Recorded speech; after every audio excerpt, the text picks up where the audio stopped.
ዛሬ ደግሞ ማለት ነው ስለ ቅድስትና ማውራት እንፈልገውና ቅድስትዬ የኔ ውድ ሰላም ሰላም፣ እንዴት ናችሁ? ዳና ናችሁ ወይ? እኔ ሰላም ነኝ ያለው ሰላም ነኝ። እኔ እንደ ሰላም ያለሁት እናንተም ሰላም እንድትሆኑልኝ ባልተሙሉ ተስፋ ነኝ እና ምን ለማለት ፈልጌ ነው ዛሬ የመጣሁት ደግሞ ለቅድስት ማለት ነው። ያው እንግዲህ ብትቀናም ብትጠረጥርም ምንም አይያዘላትም። ለምን የወደፊት ሚስቱ ስለነበረች ለወደፊት ሚስቱ የነበረች ማለት ነውና ሚስቱ ስለነበረች ያው ብትጠረጥርም ብትቀናም ብትፈራም ምንም አይዛላት። አልቻልኩትም እንዴ አይታዛትም ነው የሚባለው። አዎ ያው እንግዲህ እንደዛ ነውና ቅድስትዬ አይዞሽ የኔ እናት፣ ቅድስትዬ አይዞሽ የኔ እናት። እንዴ ምንድነው መቅዳት የለብሽም፣ በብላት ነው ባልሽን መያዝ ያለብሽ። እንዴ ቡርኬ ደግሞ ምንድነው እንደዚህ መሆን? እንዴ ነቃ በል እንጂ ሁሌ ፍዝዝ ብለ መኖር አለ እንዴ? ለምን ነቃ አትበልም እንዴ? ነቃ በል እንጂ ሁሌ እንደዛ አለ እንዴ? አንዳንዴ ነቃ ያለ ሰው ትሆናለህ፣ አንዳንዴ ፍዝዝ ያለ ሰው ትሆናለህ። ምንድነው እንዴ እርተው እንዴ? እኔ ድራማ ቢሆንም በጣም በቃ ይናደዳል። የእውነት ነው የሚመስለኝ። እንደኔ የእውነት የሚመስላችሁ አለ? የሆነ ድራማ የእውነት ይመስለኛል። በቃ በጣም እናደዳለሁ። በጣም ነው የምናደደው እንዴ በጣም ነው የምናደደውና ቡርኬ እንዴ ተው፣ ከማህሌት ጋር ትገናኝ እንዴ፣ ከማህሌት ጋር ትደዋወል እንዴ። ምንድነው ነቃ በል እንጂ። ቅድስት እኮ አሁን እየፈራች ነው፣ እየቀናችም እየፈራችም ነው እንዳትሄድባት፣ እሷ ጋር እንዳትቀመጥ።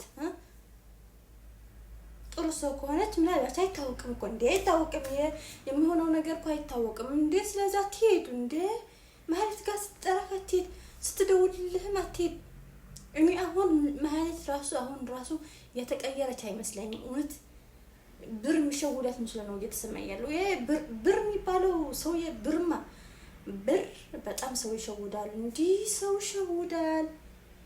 ይሸውዳል እንዴ።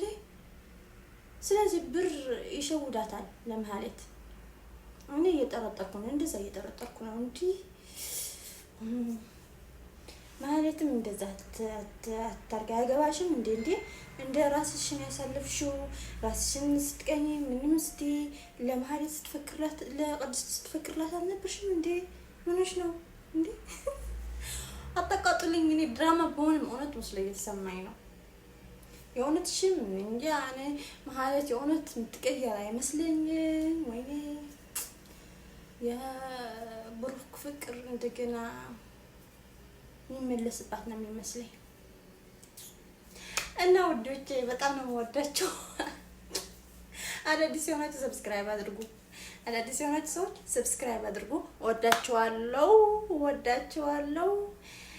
ያው ምሳሌ ድራማን በጣም ነው የምወደው።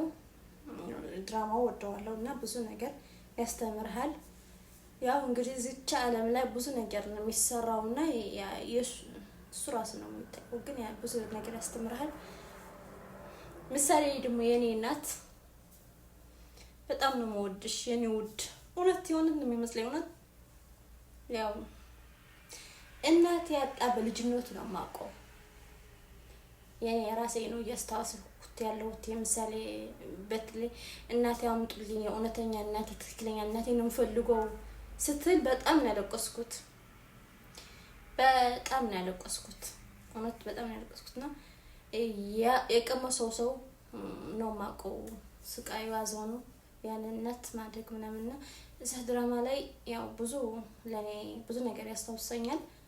ያው ብዙ ነገርም እንዲከፋኝ ይሆናለው፣ ይከፋኛል። በጣም ነው ደግሞ ያለቀስኩት የእውነት እናቴ አምጡልኝ ስትል ማለት ነው። ማንም እንደ እናት የሚሆንልክ ሰው የለም እንደ እናት እንዴ። እና በጣም ነው ያለቀስኩት ማለት ነው። እንግዲህ የቀመሰው ነው የማውቀው። በልጅነት እናት ስትሞት በጣም ትጎዳለህ። በቃ በትንሽ ነገር ይከፋል ምናምንና እንግዲህ እና ውዶቼ ያው ብዙ ነገር ያስተምራል ድራማው።